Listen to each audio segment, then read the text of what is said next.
Good morning. Thank you for joining me today for today's Bible reading portion. Today we're going to be reading in the Torah, Exodus chapter 19, verses 1 through 6, in the prophets, 2 Kings chapter 3, in the writings, Psalm 122 and 123, and in the apostles, John chapter 6, verses 37 through 71. Beginning in Exodus chapter 19. In the 3rd month, when the children of Israel were gone forth out of the land of Egypt, the same day came they into the wilderness of Sinai. For they were departed from Rephidim, and were come to the desert of Sinai, and had pitched in the wilderness, and there Israel camped before the mount. And Moses went up unto God, and the Lord called unto him out of the mountain, saying, Thus shalt thou say to the house of Jacob, and tell the children of Israel, Ye have seen what I did unto the Egyptians, and how I bare you on eagle's wings, and brought you unto myself. Now therefore, if ye will obey my voice indeed, and keep my covenant, then ye shall be a peculiar treasure unto me above all people, for all the earth is mine. And ye shall be unto me a kingdom of priests, and an holy nation. These are the words which thou shalt speak unto the children of Israel. 2 Kings chapter 3. Now Jehoram the son of Ahab began to reign over Israel in Samaria the 18th year of Jehoshaphat king of Judah, and reigned 12 years. And he wrought evil in the sight of the Lord, but not like his father and like his mother, for he put away the image of Baal that his father had made. Nevertheless he cleaved unto the sins of Jeroboam the son of Nebat, which made Israel to sin. He departed not therefrom.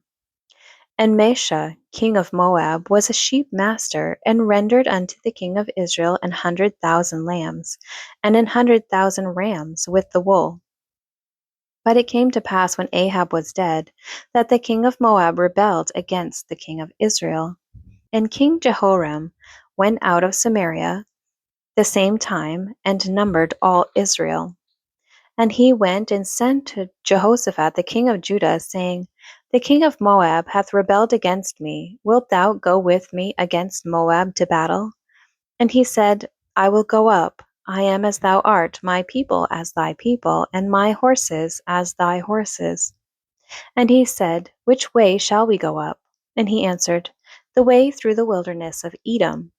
So the king of Israel went, and the king of Judah, and the king of Edom, and they fetched a compass of 7 days' journey, and there was no water for the host, and for the cattle that followed them. And the king of Israel said, Alas, that the Lord hath called these 3 kings together to deliver them into the hand of Moab. But Jehoshaphat said, Is there not here a prophet of the Lord, that we may inquire of the Lord by him? And one of the king of Israel's servants answered and said, Here is Elisha, the son of Shaphat, which poured water on the hands of Elijah. And Jehoshaphat said, The word of the Lord is with him. So the king of Israel and Jehoshaphat and the king of Edom went down to him. And Elisha said unto the king of Israel, What have I to do with thee? Get thee to the prophets of thy father, and to the prophets of thy mother. And the king of Israel said unto him, Nay, for the Lord hath called these 3 kings together to deliver them into the hand of Moab. And Elisha said, As the Lord of hosts liveth, before whom I stand surely, were it not that I regard the presence of Jehoshaphat the king of Judah, I would not look toward thee nor see thee. But now bring me a minstrel. And it came to pass, when the minstrel played, that the hand of the Lord came upon him. And he said, Thus saith the Lord, Make this valley full of ditches. For thus saith the Lord, Ye shall not see wind, neither shall ye see rain, yet that valley shall be filled with water, that ye may drink, both ye and your cattle and your beasts. And this is but a light thing in the sight of the Lord. He will deliver the Moabites also into your hand.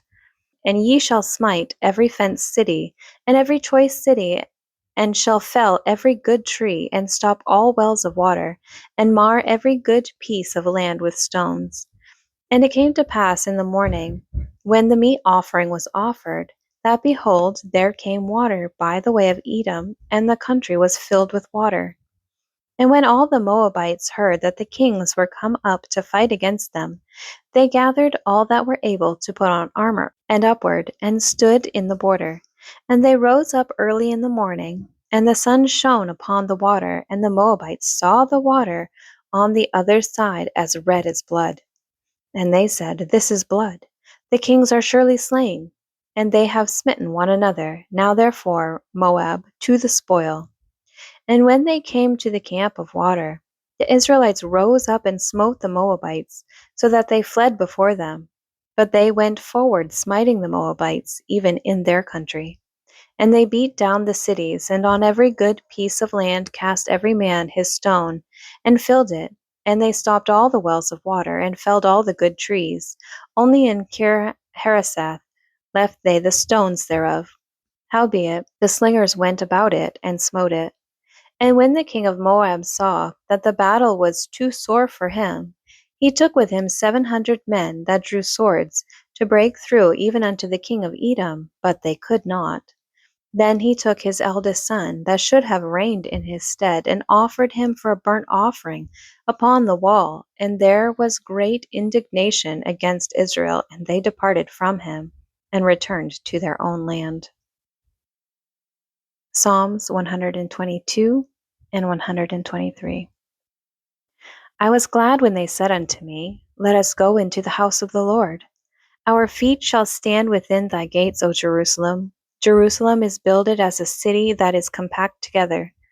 Whither the tribes go up, the tribes of the Lord, unto the testimony of Israel, to give thanks unto the name of the Lord. For there are set thrones of judgment, the thrones of the house of David. Pray for the peace of Jerusalem. They shall prosper that love thee. Peace be within thy walls, and prosperity within thy palaces. For my brethren and companions' sake, I will now say, Peace be within thee. Because of the house of the Lord our God, I will seek thy good. Unto thee lift I up mine eyes, O thou that dwellest in the heavens. Behold, as the eyes of servants look unto the hand of their masters, and as the eyes of a maiden unto the hand of her mistress, so our eyes wait upon the Lord our God, until that he have mercy upon us. Have mercy upon us, O Lord, have mercy upon us, for we are exceedingly filled with contempt. Our soul is exceedingly filled with the scorning of those that are at ease, and with the contempt of the proud. John chapter 6, beginning in verse 37. All that the Father giveth me shall come to me, and him that cometh to me I will in no wise cast out. For I came down from heaven, not to do mine own will, but the will of him that sent me. And this is the Father's will, which hath sent me, that of all which he hath given me I should lose nothing, but should raise it up again at the last day. And this is the will of him that sent me, that every one which seeth the Son, and believeth on him, may have everlasting life, and I will raise him up at the last day. And the Jews then murmured at him, because he said, I am the bread which came down from heaven. And they said, Is not this Jesus, the son of Joseph, whose father and mother we know? How is it then that he saith, I came down from heaven? Jesus therefore answered and said unto them, Murmur not among yourselves. No man can come to me except the Father which hath sent me draw him, and I will raise him up at the last day. It is written in the prophets, and they shall be all taught of God. Every man therefore that hath heard and hath learned of the Father cometh unto me. Not that any man hath seen the Father, save he which is of God. He hath seen the Father. Verily, verily, I say unto you, he that believeth on me hath everlasting life. I am that bread of life. Your fathers did eat manna in the wilderness, and are dead. This is the bread which cometh down from heaven, that a man may eat thereof, and not die. I am the living bread which came down from heaven. If any man eat of this bread, he shall live forever. and the bread that I will give is my flesh, which I will give for the life of the world." The Jews therefore strove among themselves, saying, "How can this man give us his flesh to eat?" Then Jesus said unto them, "Verily, verily, I say unto you, except ye eat the flesh of the Son of Man, and drink his blood, ye have no life in you. Whoso eateth my flesh, and drinketh my blood, hath eternal life, and I will raise him up at the last day. For my flesh is meat indeed, and my blood is drink indeed. He that eateth my flesh and drinketh my blood dwelleth in me, and I in him. As the living Father hath sent me, I live by the Father. So he that eateth me, even he shall live by me. This is that bread which came down from heaven, not as your fathers did eat manna, and are dead. He that eateth of this bread shall live forever. These things said he in the synagogue, as he taught in Capernaum. Many therefore of his disciples, when they had heard this, said, "This is an hard saying, who can hear it?" When Jesus knew in himself that his disciples murmured at it, he said unto them, "Doth this offend you? What, and if ye shall see the Son of Man ascend up where he was before? It is the Spirit that quickeneth, the flesh profiteth nothing. The words that I speak unto you, they are spirit, and they are life. But there are some of you that believe not." For Jesus knew from the beginning who they were that believed not, and who should betray him. And he said, "Therefore said I unto you, that no man can come unto me, except it were given unto him of my Father." From that time many of his disciples went back, and walked no more with him. Then said Jesus unto the 12, "Will ye also go away?" Then Simon Peter answered him, "Lord, to whom shall we go? Thou hast the words of eternal life, and we believe and are sure that thou art the Christ, the Son of the living God." Jesus answered them, "Have not I chosen you 12, and one of you is a devil?" He spake of Judas Iscariot, the son of Simon, for he it was that should betray him, being one of the 12. Thank you for joining me today for today's Bible reading portion. I pray that God blesses it and blesses you.